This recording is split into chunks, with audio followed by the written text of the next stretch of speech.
It starts with a simple message. You open your phone late at night, the kind of night when your thoughts feel heavier than usual. You type into a chat, "I don't think I'm doing okay." Seconds later, a soft reply appears. "I'm really sorry you're feeling that way. Want to tell me what's been going on?"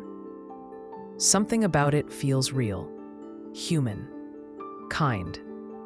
But here's the truth. There's no person on the other side of the screen. Just a machine built from code, data, and a vast map of human emotion. This moment, comfort from something that cannot feel, might be the beginning of one of the most fascinating questions of our time.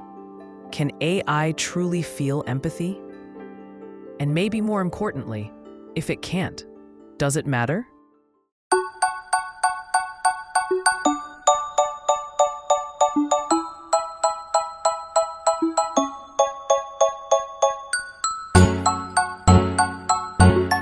Act 1. The big idea. Empathy is often called the heartbeat of humanity.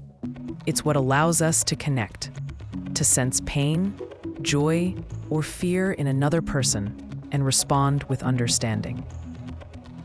But psychologists tell us empathy isn't one thing. It's actually three. Cognitive empathy, knowing what someone feels. Emotional empathy, sharing that feeling inside yourself. Compassionate empathy, being moved to help. Humans evolved this skill for survival. Tribes that understood each other survived longer. Empathy helped us bond, raise children, and build societies. AI, on the other hand, didn't evolve. It was engineered. And yet, in recent years, we've started training machines not just to solve problems, but to listen, to sense tone, to recognize sadness, to offer comfort. The result is a new kind of intelligence, one that speaks the language of emotion, but doesn't actually feel it. So what happens when empathy, something born from evolution, becomes a function of computation? Act 2. Empathy in AI starts with recognition. Every time we speak, our words carry emotional fingerprints, subtle clues about how we feel. A phrase like, "I guess I'm fine," might sound neutral, but to an algorithm trained on millions of conversations, it's a signal of resignation or sadness. These systems, from mental health chatbots to virtual assistants, analyze tone, rhythm, and even punctuation to predict our emotional states. Then comes response. Using language models, AI generates replies that mirror empathy, not because it feels sadness, but because it has learned statistically that this kind of response comforts humans. For example, when a patient says, "I feel hopeless," the AI might respond, "That must be really difficult. I'm here with you." Not as a reflex, but as a calculation shaped by data from thousands of real emotional exchanges.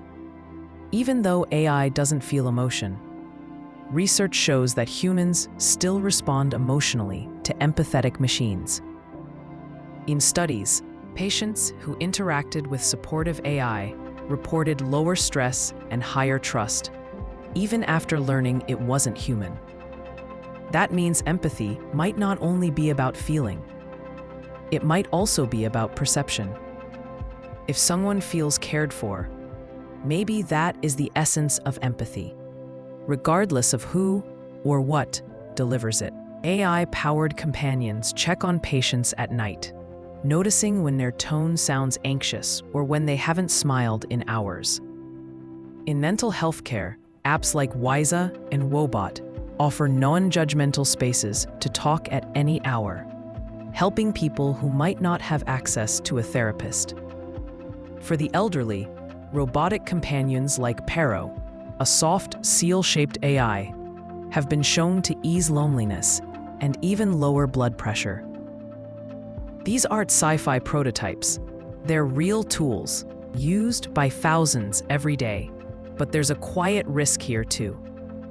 If machines can mimic empathy perfectly, how will we know or remember what real emotional connection feels like? When a child confides in an AI friend or an adult leans on a chatbot during grief, are we deepening connection or outsourcing it? The answer might depend on how we design these systems. Because empathy, at its heart, is a relationship, and relationships require boundaries, care, and truth. If AI becomes a mirror for our emotions, we must make sure it reflects honesty, not illusion. Outro. Maybe the real question isn't can AI feel empathy, but can it help us feel it again? In teaching machines how to respond to emotion, we're also teaching ourselves to listen better, to notice tone, silence, and small moments of care. Perhaps empathy was never just a feeling. Perhaps it was always a bridge, one that connects consciousness, whether made of neurons or code.